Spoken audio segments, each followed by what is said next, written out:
It's Energumen opening up a clear advantage in the closing stages. A breath of fresh air over fences is going to stay at the helm of the 2 mile novices. Energumen by a romping 10-12 lengths. So, hello and welcome back to the Road to Cheltenham Challenge, episode number 16, Doyle and Groome. And this time next week, we'll be just after landing in Bristol. Very much so. First time in Bristol. Looking forward to it, but looking forward to Cheltenham a bit more. Anyone from Bristol down below, let us know where you would recommend for us to go get a nice beverage on the Monday night before the Cheltenham Festival. Ronan Groome, we're on the road. We are on the road to 2,000 subscribers. We've been asking for the listeners' support. Those who didn't subscribe, thank you to those who did. But we're campaigning to get to 2,000 subs. Fantastic Cheltenham preview last week, of course. Some great guests on the show. If you haven't already checked it out, please do so. Thanks to the blogger as well, who hope he's forgiven us by now. We did kick him out of the preview night for his overuse of the word Shishkin. But Ronan Groome, it is a fantastic time of the year. 8 days to go, of course. And we're going to do the show a little bit different this week. The theme of the show is we are going to look at 12 of the feature grade ones. We're going to take a race each, and we're going to look at each of the favourites at this point in time, analyse whether they should be favoured, whether there is value in their price still, and would you be with or against at the current price, and maybe an alternative at this point in time if you do not fancy that price. So I suppose in no particular order, Mr. Groome, talk to me. We're going to give you the Supreme Novices Hurdle first and foremost. Constitution Hill is the favourite, 9-4. Is he the right favourite, Ronan Groome? And would you be with or against him at his current price? Well, I don't think he's the right favourite anyway. And he's definitely not going to be the favourite if Nicky Henderson keeps going the way he's been going lately. No winners in the last 2 weeks. 7 winners, I think, in February, down to about 13%. That's his lowest win percentage since you have to go all the way back to August when he had 10 runners. Very worrying if you are a fan of Nicky Henderson horses for the Cheltenham Festival, or you have them at nice prices, because this is pretty bad form. Now, I know horses can come back into form, and we had it with Paul Nicholls last week, but this is quite close to the festival. And look, let's just analyse the race in general without that caveat. Obviously, it is a significant factor, but in general, I think Constitution Hill is a little bit overrated. He's done both of all his winning there at Sandown on heavy ground. Quite a idiosyncratic kind of set of circumstances. I think the Irish novices are good. We obviously have 2 on side with Mighty Potter for you, and I have Dysart Dynamo, which it looks increasingly, well, I say that it could all change around, but the exchanges seem to suggest that he's back on course to run here, and to Gerhard to the Ballymore. I'm a huge fan of Dysart Dynamo. I know you're you're picking up holes in him and stuff, but I think he could be a machine. I think he's perfect for the Supreme. He's got that cruising speed that he'd go off in front. So I'm a huge fan of him. I think John Bond's obviously a player from the same stable. Obviously, the factor Nicky is with him as well. And obviously, you've Mighty Potter there as well. And Kilcrush, who we can't forget either. Lots of positive vibes about him as well. So I'd be taking on Constitution Hill on day one. Yeah, I suppose just to kind of pick up off that very briefly, I did say on the preview last week that just 1 or 2 of these in here, might just a slight worry maybe about experience. John Bon is one that I suppose of the shorter price favourites or horses in the race at the moment.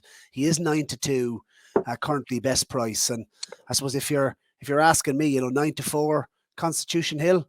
Or 4-9 the field, when you have the likes of, either one of Willie Shirley, Dysart Dynamo, John Bon, Kilcrut, Mighty Potter, and you come down on the likes of El Fabiolo, who, look, he isn't the most experienced horse, but this horse could be anything. He's the likes of him at 16-1, 3-stripe life at a bigger price.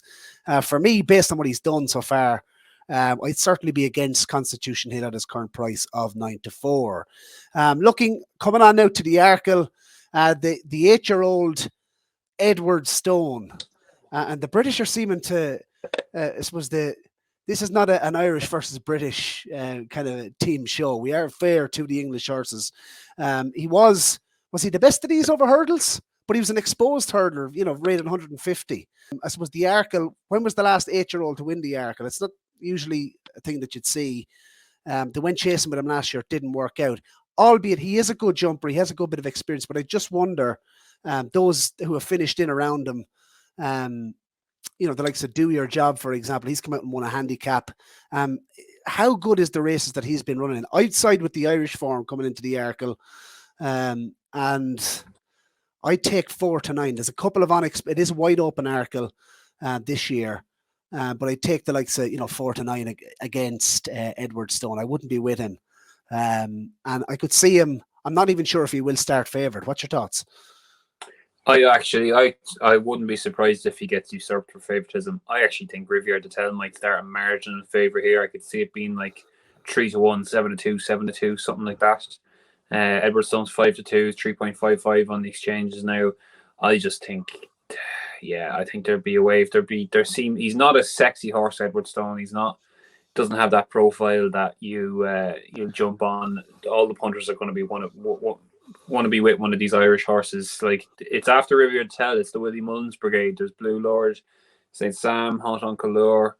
And you've come back from the dead with Magic Days. She seems to be a real plus on the exchanges. She could go off in front. She could get a handy lead as well, which is an interesting kind of facet of the race. So I'd be mad keen to take on Edwardstone anyway. I don't think I think there's a relatively small chance that he won't even start favourite, and Riviere de Tel will be the one who heads the market. So I'm in agreement with you.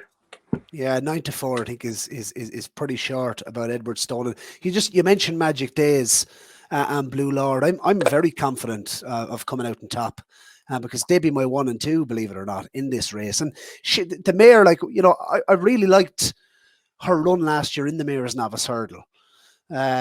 She did I hear Tom Seagal saying she came down the hill like a Mustang. She was tearing the arms out of Robbie Power, and she really, her performance in Cork, her first performance in Cork this season was an exceptional performance. She's won, I think, at a double figure price. I could see her coming for each way money on the day. And Blue Lord, for me, I think he'll start favourite. There's a lot of improvement in him. Not being biased, I genuinely do believe that. They're my 1 and 2 in the Arkle. On to Honeysuckle. She's 4 to 7. She's going to be in all the multiples. I'm not really one for multiples myself, Ronan. But I suppose if you were a heavy hitter at her current price, are you with her, against her? Is there value in that for those who like to get stuck in at odds on? She's 1.7 on the exchanges, I guess. There'll be plenty of people. Believe you me, Basil, there'll be plenty of people wanting to be thumping into her at that sort of price. Day one, especially one of the favourites goes in early on, there'll be loads of takers. I'd say there's loads of I saw Racing Post put up a story today with the different accumulators people are doing. Honeysuckle, Allaho, and Shishkin is probably the most popular one, I think, and maybe Facile Vega in there as well. I think that was reported to be the most popular one. So she's a start. I think there'll be a lot of sentimental money behind her as well, and that might make a difference to the actual price. But she's rock solid. Obviously, she hasn't been beaten yet. She was an impressive winner of the race last season. And in contrast to Nicky Henderson, Henry de Bromhead seems to be getting it together now in February. Good few like 3 or 4 winners the last couple of weeks. And he might just be peaking timing his run to perfection, really, coming into Cheltenham this season. She's so hard to pick hold in. And even when the Bromhead yard wasn't in great form, she's still won easy. She's got that turn of foot that just gets her to the front, and I don't think any other 2-mile hurdler around at the moment has the same type of turn of foot. So that's her big weapon, and I think she'll win. I think she'll win comfortably again, to be honest. But at her current price, what's your thoughts? 4 to 7. I think that's fair price. I'd rather back her than lay her 4 to 7. Put it that way. This, to me, if he goes for the race, I can't see this one being turned over. Sir Gerhard. I hope he goes for the Ballymore. I know there was a bit of confusion a week ago when he started to shorten up for the Supreme. I hope they go here. We've been saying it all along on this show that given the way he jumped the last time, maybe a slower pace in a Ballymore, he's loads of boot, absolutely loads of boot, and he'll have no trouble quickening. If he gets a lead, and there's a lot of stairs in here, Ronan Groome, in the Ballymore. You look at the likes of Ginto, Journey With Me, they're going to have to make it a test for them to have, I suppose, any chance, in my view, of winning this. They're going to have to, they are going to get a lot further in time. So making it a standard test, he is going to get a lead. And I could see it just setting it up nicely for him. He ticks a lot of the boxes at 11-8.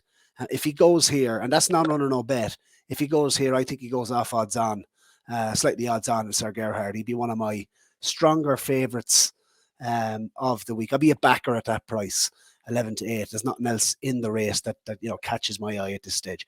Bravemansgame, 2-1, Ronan Groome. He is favourite for the Brown Advisory on the exchanges, and obviously we don't know what Willie's going to do with Galopin the Champ. It appears like he's going the route that we've said, the Turners, but at 2-1, Bravemansgame, given him what he's done so far this season, would you be with or against at that price?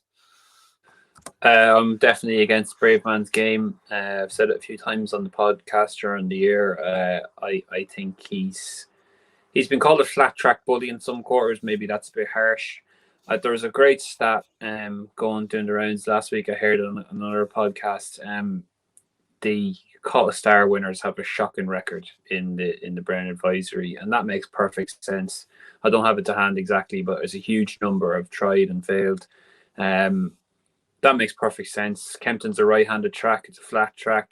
It suits speed horses. This is it's left-handed. It's turning all the time left-handed. It's more of a galloping track. You need to stay very well.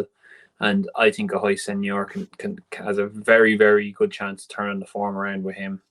Obviously, La Homme Press has been touted towards this literally just after I put him in as my wild card. I think Benicia Williams came out and suggested he could come up here, which is sod's law, but sure luck. I think there's a couple of big prices here that I wouldn't mind getting on side. Not to mention that if Galopin the Champs came for this race, he'd be favourite straight away, I think. So I'm hugely against Bravemansgame. I think he could get outstayed. I think he could be a real type for the King George next year, but I'd be against him here. I was saying to you off air that of all your selections, Ronan Groome, I'm probably the most envious with a High Seigneur at 10-1. I think that's a really, really great shout. And I was delighted to see Connections not swerve it. Because it was looking like that way, wasn't it, for a while? But I think the track will really suit a High Seigneur. And he'd be, at the current prices as well, he'd be my selection for the race. I did say that last week on the preview. Here we go. Shishkin. I've no blogger to kick out, Ronan Groome, but do be careful. 4-6. Shishkin.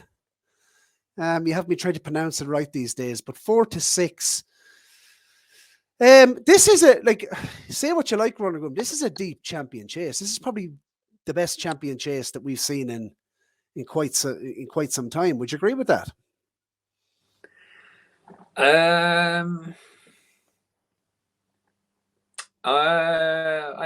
With Energy, there's that hint of quality there, but just after you get by, put the kettle on, are you really, you could have made a case for 9 out of the 10 last season. Envoy Allen isn't going to be winning. Fulhambone Savola, Grenadine, Politologue's too old. There's a few rags in there. I think that I'm not sure that has the depth, the quality, but obviously the top of the market. Obviously we when we were previewing the race last weekend, he'd been drifting like a barge on Betfair. The Stone Brews story has come out. So delighted that he is, fitting well and has had a gallop at Navan. For anyone who hasn't, heard that news, all is well with Energy. So it looks like the clash is going to happen again. At the current prices, Energy for me is the bet in here. 4-1 each way. Fill your boots. This horse for me on better ground. We could see an even better horse. So that's my thoughts on this one, Ronan Groome. Surprise. Oh, Jay, what do you think? Would you be a backer or a layer of Shishkin at 4-6? Right, I hate to admit it, but there's a semblance that I agree with you there. I think look, I think Shishkin and Erjemine. What price was he in running though, Ronan Groome? Sorry, I didn't mean to cut across you, but what price in running? And people say, oh, people are making out that the champion chase is going to be ran over a shorter distance, but you have the hill and Shishkin's been up it. At the bottom line is when they turned in, what price was Shishkin in running? He traded over 7.0, did he, on Betfair? Was he 7-1 in running at one stage turning in? So how in love with racing is Shishkin when, every single time would you be putting hard-earned cash? He's going to, if you want to back Shishkin, back him in running. Back him in running because he's going to be off the bridle. He's turning it for home. There's only going to be one horse in front, and I think he's going to stay there. Bob Olinger versus Galopin the Champ. We're throwing this one over to you, Mr. Groome, because they are joint favourites at this point in time for the Turner's Novice Chase. What way do you see it? Yeah, look, disclaimer, obviously, I thought Lahan Press was a player here. He's gone out to a sizable price on the exchange on the news that he might go up and trip. If he does come here, I think he's a player in the race. But for the purpose of this discussion here, I'm just taking Galopin the Champs marginally. I just think it's he's done more over fences this season. If you even like, he wasn't miles behind Bob on hurdles ratings, but if you just could concentrate on this season, Galopin the Champs hugely impressive at Leopardstown, jumps really powerfully, travels really powerfully, and wins easy, and then goes and wins the Grade 1. Look, on the form lines, they're really closely matched, like with the likes of Capodanno. There's another horse that's quite in there, Galliard and Mayneel. Like they're very closely matched. And Bob Ollinger's gone and done it over the 2.5 miles at Cheltenham as well on the old course, but Galopin the Champs done it on the new course. So look, I just think it comes down to nearly a visual impression. I thought Galopin the Champs looked more impressive. He's probably a better jumper than Bob Ollinger and what we've seen in the 2 runs so far. And I'd have him marginal favourite. So I think you can get 2.8 on the exchanges now, Galopin. And if confirmed, I think Galopin might start a marginal favourite between the two of them. On the day, I'd have to agree with you. We've given this to you as well, Ronan Groome. He is your team captain. Allaho.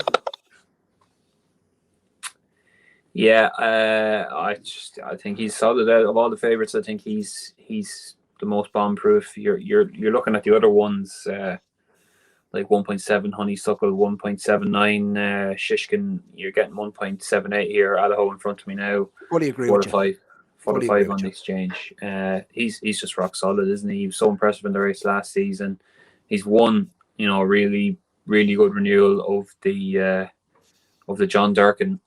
Not even race fit. It seemed like he's really put his heart and his into the race there and won. Probably not at his best. Then he's warmed up beautifully on his last run. And he just goes away and wins this easily. There's nothing in there. I think they're ducking and diving to avoid him. Like Shamblu. I think it's a shocking shout to even go for this, to be honest. When they go and try and exploit his handicap market, it doesn't make much sense to me to take on one of the strongest favourites at Cheltenham, a horse that literally got everything out of its comfort zone last season. Janadil, I don't think is that good, to be honest. Conflated, I think sounds like Gordon might get his way there. They go to the Gold Cup. I just think Allaho's rock solid, to be honest. I think he out of all the favourites, he'd be the one I'd play. Mr. Wise and Sensible, Mr. Ronan Groome, ladies and gentlemen. Allaho, fully agree with you. And this is why maybe some people in the comments have made you marginal favourite, Ronan Groome, because it does look, the 3-pointer that we put up for your team captain, you did get it on Allaho at 9-2. So that looks as close to in the bank as anything in this competition so far. So Florine Porter, I've put him up at 7-1. He's now 7-2. He was a wild card for me, and he is favourite now for the Stayers. And to me, there was value in him at 7-1. I wouldn't be rushing in at 7-2 now. Yeah, I'd offer an alternative view, actually, to be honest, because I just thought he was a very good winner of the race last season, Florine Porter. Like, he bolted up there, basically. He's he's won as he liked, and a race probably a bit stronger than this season. Like everyone talks about the Stayers hurdle. I think it seems to be this joke, oh, it's a lunatic's asylum this season, and it's funny and that. Like, but Florian Porter might have a few kinks, but he more or less has run to form, bar Punchestown last season most times. And if you look at the run, I thought he was going to win at Navan on his first run, and the start at Leopardstown was a joke, and we talked about that at the time. Danny Mullins literally looking over to the star as he walked by, as he ran by it, to say, "Are you actually serious? This is classic. You're going to give Classical Dream this 5-length lead off like straight out the gate." So I thought that was a big run, and they've kept him back for that. Gavin Cromwell is another trainer starting to find form, just as he did last season before Cheltenham, with Vanillier as well. And this fella, I think he's pretty a solid case can be made for him at that sort of price. And out of the ones in behind him, like I couldn't really have Classical Dream. I don't know why they ran him at Gorham Park. His profile screams that he needs to be fresh. Champ, what Champ is going to show up, you don't know. Paisley Park, can he put together 2 top class performances? I'm not sure, and I'm not sure it's much of a race after that, to be honest. So yeah, Florian Porter 7-2, I thought was okay. Wasn't the worst price now. Come on to the worst price favourite of the Cheltenham Festival, Ronan Groome, in my opinion, Vauban, 7-4. Christ Almighty, that's short. Spring Juvenile obviously is a big pointer towards the triumph in years gone by. For me, he's the wrong favourite for starters. I think Pied Piper should be favoured. He's beaten him already. He's won at the track. Shades of Our Connor when he won at Cheltenham for me. I think he should be favoured, Pied Piper. And like, where does Phil Dore go? Like, Phil Dore, for me, the track will suit him a lot better at Cheltenham than it did at Leopardstown. He's a lot of experience. Is there talk he may go to the Boodles? Can you entertain that? Where will Phil Dore go? Because I know you've put him in. I don't think so. No, I think Gordon more or less is committing him to this race, and I think he has a chance as well. I think he at a more Galopin track like Cheltenham. Gordon's kind of quote about him was like, Pied Piper is more the 2-miler, more the speeder. Phil Dore, he could see running over 3 miles next season. But often horses like that go well in the Triumph. And horses like from the Spring Juvenile, as you say, like you can get beaten in the Spring Juvenile and win the Triumph. Like I'd make a case for Il Ete Tomp as well. Like what a huge run he put together at Leopardstown on, with so little experience. I think it's a very, I fully agree with you. I think it's a very competitive Triumph this year. Dr. Parnassus, have I pronounced that right for the Skeltons? He impressed me. Teddy Blue looked like he was going to beat Night Salute, and he's 20-1. So lots of unexposed ones in here. Would you agree or disagree with me on that now, Vauban? For me, he's very short. Yeah, he's very hypey, I think. And he's hypey because of the interview that Willie did on after the Leopardstown. And I just in general, I'm kind of guy that I don't really like to listen to all the kind of chat off the track, and just try and analyze horses on what they've done and what he's done. Yeah, look, he was nice. He did it well at Leopardstown. I just thought, around Cheltenham, he could potentially be vulnerable to more of a stayer, and it might just suit Phil Dore more. Pied Piper beat him at Punchestown, albeit you could say a bit fortunately, maybe there was a bit of race riding there with Davy and kept him in on the rail for a bit. But whatever way it happened, like whatever way you weighed up, there wasn't much between them. So, yeah, I'd agree with you. Yeah, I think he's a bit short in a competitive race. For what it's worth, at this point in time, I think Pied Piper's a great price. At what is he best price? 5-2. Be interesting to see who does go off favourite in it, but Jesus, he's the lay of the week. Absolute lay of the week. At 7-4, Vauban. What about you, Mr. Groome? Minella Crooner. Yeah, I do like him. Obviously, put him into the competition at a bit of a bigger price. He's 6 or 7-1. Then look, he's everyone can see how he hit the line at Leopardstown in a tactically run race. I believe it seems like the other horse mightn't run in this race now. Minella Crooner, but drifting out a bit on the exchanges. He had the run of the race there. Everyone kind of said Danny Mullins rode him to sleep, and Minella Crooner was the one that came out of the pack. I wouldn't, if Hillcrest runs there's no way he doesn't start favourite in my book. If they decide to roll the dice, and in that case, if they did think, if they were kind of on the similar thinking to me, they should run. He's got to start favourite, Hillcrest. I think this is a beast. He's got course form. His finishing speed last day at Haydock was really strong on really tough ground. That race was, I think, 9 seconds faster than Holstone earlier on the card. I think he's a beast, this horse, Hillcrest. I can't see him not for those thinking that we're picking on the English, Hillcrest is an absolute monster, and I reckon he's probably the English's best chance of the week. He starts 3-1. He starts 3-1 here. I think if they go at maybe shorter, I think he's rock solid. This Albert Bartlett is often a race I'd like to throw a few darts at big prices, so I'll probably do that on the day. So 4-1. If you're asking me, would I be with Minella Crooner now? I took 6s. It's marginal call, but probably not. No. It is albeit it is a competitive one. I've two in the Albert Bartlett myself, the nice guy and the real whacker, as you said. Sometimes the Bartlett throws up. One from the clouds, Penn Hill, Minella, Endo spring to mind. So, obviously, I just think Hillcrest. I wasn't sure whether he would go to the Cheltenham Festival even.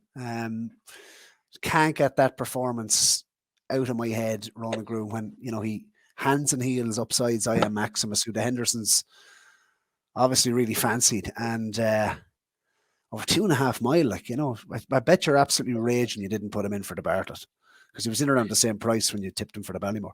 Well, not really, because he should have stood up like that. That's just that's a bad beat. That's like getting rivered in poker or something. The fact that he got brought down by another runner, if he'd won, he would have won that race more than likely. The next start, the grade 2, and then he would have been a dual winner over 2.5 miles of Cheltenham, and they definitely would go for the Neptune. The fact that he got brought down is just by another runner is just ridiculous, unlucky. They ran him in a 3-mile race. He's looked really impressive, and now he's going for the Albert Bartlett. So I am crying a bit here, but that's poor John Nallen will be pulling the hair he's left out. We're supposed to be talking about Minella Crooner, and all we've done is talk about Hillcrest. Minella Crooner, he's well found now. 4-1. I couldn't have that now personally either. There's a quality race, and I'd say Hillcrest will take a lot of beating. I'd say he will go off favoured. I do like the nice guy each way to run a good race though. And the real whacker, who knows? Ronan Groome. That's more or less. We've gone through nearly all the big ones. Just to let you know, I hope you do. I hope the listeners have enjoyed that. We've picked apart the favourite for, I suppose, each of the featured grade 1s at the festival. And on Sunday, Ronan Groome, we're going to be recording the last episode number 17. And it is going to be a special. We are going to look at the handicaps, and we're going to be given our fancied selections in the handicaps. We'll have some declarations, but for each of the handicaps, we'll be doing the exact same thing. We'll be going through them in detail on episode number 17 before putting up our final selections, Ronan Groome. Now, it's time for... there's a couple of people that didn't actually get in touch with their emails. It was Dermot O'Brien didn't anyway. Was messaging them under the comments. So if you want that magazine sent out to you, better be quick, Dermot. Email us your details. But it's time for the section on the show that we've done the last couple of times, Ronan Groome. It's the portfolio spotlight. Had you anyone in mind for the portfolio spotlight, Ronan Groome, on this week's episode? Let's just take a quick look. I suppose pick up off the back of the handicaps, Ronan Groome, while I'm having a look through the comments in the comments section. Pick up off the back, I suppose, of the... You're looking forward to the last episode number 17. We're going to be looking at the handicaps. We'll do the handicaps. Look, we'll have a clearer picture then. We'll have decks for Tuesday. So I always find the Sunday before Cheltenham is very exciting. We have the decks in for Tuesday. We'll have a decent picture where who runs where. I'm sure even Willie will have made his mind up by that point where Galopin goes and Dysart Diamond and Sir Gerhard, and I'm sure we'll go through all our selections, and it'll just be a giddy time. It'll be like two children on Christmas Eve. We're waiting to head to bed, because it's Cheltenham week is like no other. Really looking forward to it. So looking forward to it. We'll kind of weigh up who's favourite and who's not favourite for the week, and see who comes out best in this competition, and wish everyone the best of luck. It'll be good. Absolutely. Well, this week's spotlight is Mark Mackay, who Mark has his own YouTube channel, and it's the Cheltenham Chat. He does it on a Sunday. I've watched a couple of episodes, Mark, and I have to say I do enjoy your content. I believe you're a big fan of Vanillier for the National Hunt Chase. The National Hunt Chase, of course. Derek O'Connor is booked. So Mark is very selective with his bets. I think he's telling me something, Girl of Vanilla, are both going to the festival with big chances. So, but Mark, do enjoy the content. He did come in late. I don't know why he didn't put it week 1 selection. He said NA too late. Obviously a stickler for the rules himself. But let's pick it up. We might give you an extra selection, Mark, this week. But let's look at week 2. He did put in American Mike at 4-1 for the champion bumper. So that's value, Ronan Groome. Yeah, no, definitely. Yeah, I've heard a lot of chatter from the preview nights. I'm not sure this Facile Vega will, if the ground got really quick by Wednesday evening, or not really quick, but faster than it was at Leopardstown, would Facile Vega enjoy that? Is an interesting kind of nugget I've heard from the preview nights. So. Yeah, no, I actually picked up on something similar that, when you look at Cheltenham, obviously the undulations, he's ran twice at Leopardstown. It's a very interesting comedy. He looked an absolute machine, didn't he? Maybe we all got carried away. But you look back at American Mike, how impressive was he, at Navan? Navan is a track that, I love, for the champion bumper. But look at the way he bends his knee, Facile Vega. That's the way they're talking, isn't it? Is he the type of horse that, will suit Cheltenham? But look, going there with his chance, American Mike. So that was, his week 3 was What Do You Want for the Albert Bartlett, 25-1. I don't know about that, Mark. Long shot effort number 1. Heaven help us, Ronan Groome. Was he listening to your good self? 33-1. I tell you, but like with me with that, she's drifted right out for the mares now, and I can't help but think either that's the tough campaign she's had or whatever, but that's gone the other way, and I kind of join in with that kind of negativity for her, because I just think, why didn't they just put her away? Why did they run her at Leopardstown? I just maybe I'm being a bit too crass there, but that's gone the other way than I thought it should be. So, Paul Hennessy, week 4, Champ. Sorry, I was going to say Champ.ie. Champ 92 for the Stairs. Oh lads, God, it was.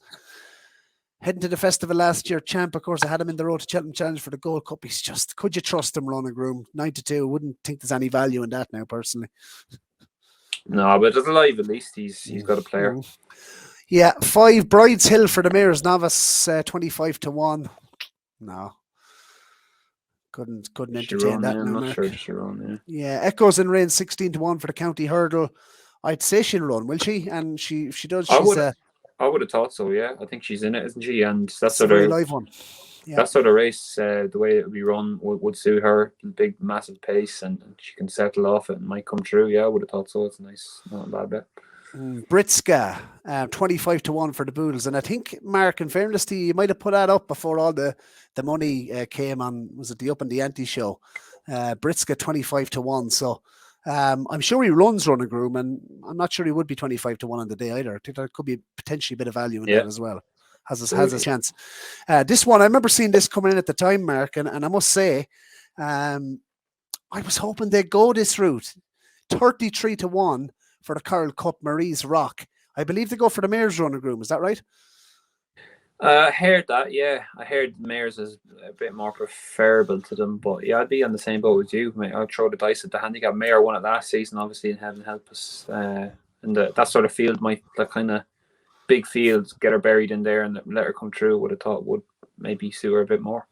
Yeah, you mentioned getting her buried. I mean, that's the key to this one, isn't it? Like, get her settled, strong pace into Coral. I think she'd have a decent chance if that was the way they went. Sir Gerhard 9-1 for the Supreme. I don't think that's going to happen for you, but by God, if he does, he was getting excited last week, I'd say. I'd say so. Riviere tells 7-1 for the Arkle, Ronan Groome. He's followed you in on this one as well. I'm not Decent sure. and I'm not sure vanilla. he's followed me in now, but that's a nice bet. Yeah, she's rock solid. I said I think she might go off favourite. 12-1 Mark Vanillier for the National Hunt Chase. You must be getting excited about this one. Again, a live player, Derek O'Connor up. Heard a couple of judges maybe crabbing his jumping, but I'm not so sure about that. You know, he's a horse that I think in his first couple of starts he jumped well. He just made a couple of mistakes at Leopardstown. I think Max Flamingo pick, but he just pipped Max Flamingo on the line. My national fancy, Irish national fancy. Don't forget we did mention that on last week's show. The Glancing Queen for the Mayor's Chase. Sorry, we skipped over Burning Victory, 10-1 for the Mayor's Hurdle. Again, there's good value in that, Mark. I don't know, does that contradict? Tell me something, girl. Maybe it's the price angle you were looking at there. The Glancing Queen, 8-1 for the Mayor's Chase. I'd say she goes to the plate. I think Alan King is campaigning for her to be sent to the plate, and I'd say she'd have a chance in that. So, Bill Away, 3-1 for the Fox Hunters. That was a wild card, Mark. Your captain, Vauban. Jeez, you love me, Mark. 15-8. You put him in as your captain. It's a treble stakes. I think you have absolutely no chance. But Mark, no, keep up the good work. Enjoy the shows that you put up yourself. And that was Mark Mackay from the Highlands in Scotland portfolio, Ronan Groome. Now it's time for this week's selections. And Ronan Groome, you said you struggled this week. I believe I found one. But we'll let you go first.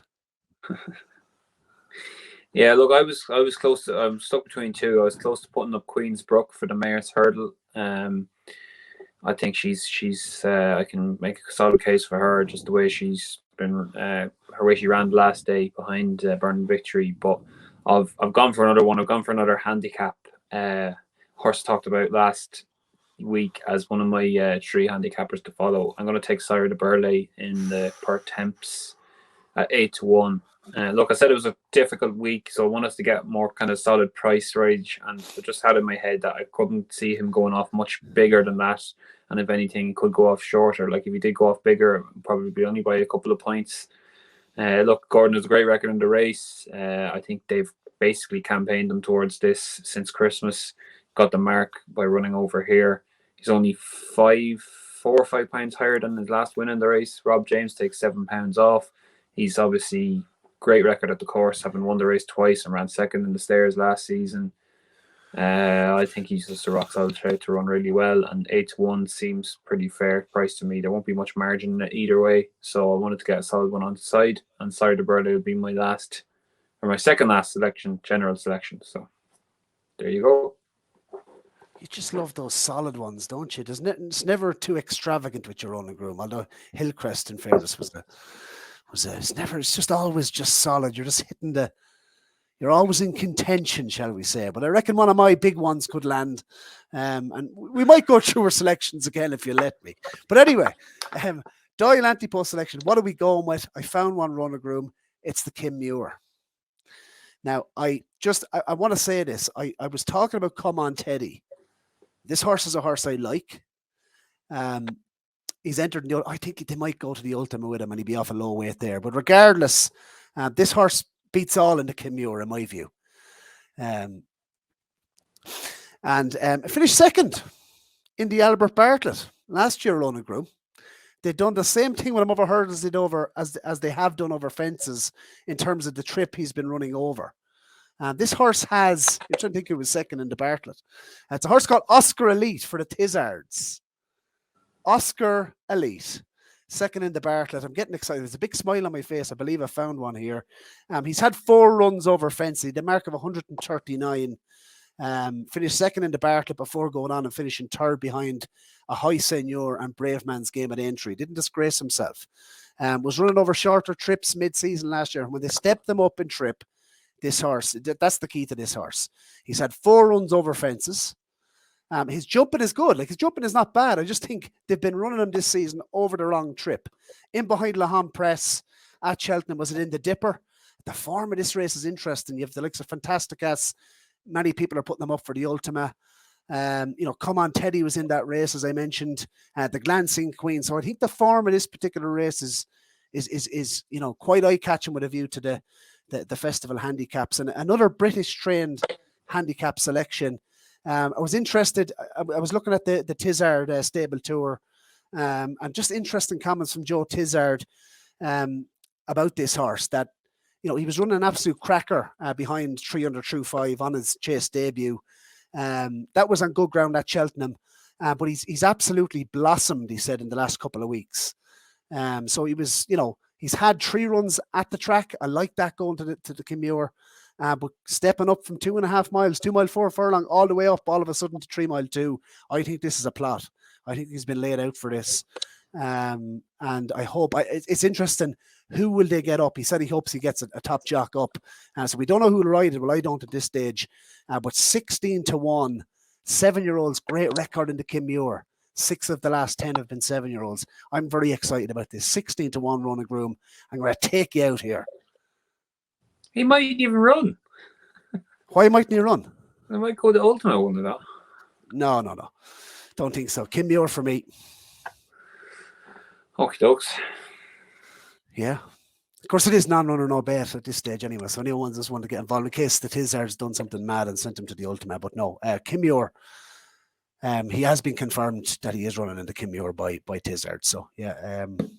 And £5 lower over fences than he is over hurdles. I love the profile here. I really do. So yeah, there you go. Does that conclude the episode, Ronan Groome? Absolutely. That concludes the episode. I have to have my dinner here. I'm starving. I'm going to fall over. We'll be back on Sunday night for the last episode. Thank you, everyone who's followed the series. If you haven't subscribed, do hit the red button. We're going to make racing great again, Ronan Groome, and hit the 2,000 subs. You enjoy the dinner, and we'll be back on Sunday afternoon for the last episode of the Road to Cheltenham Challenge. Inside the final 150 yards, this is a special year, and it's a Hattons full of grace. And it's Energumen opening up a clear advantage in the closing stages. A breath of fresh air over fences is going to stay at the helm of the 2 mile novices. Energumen by a romping 10-12.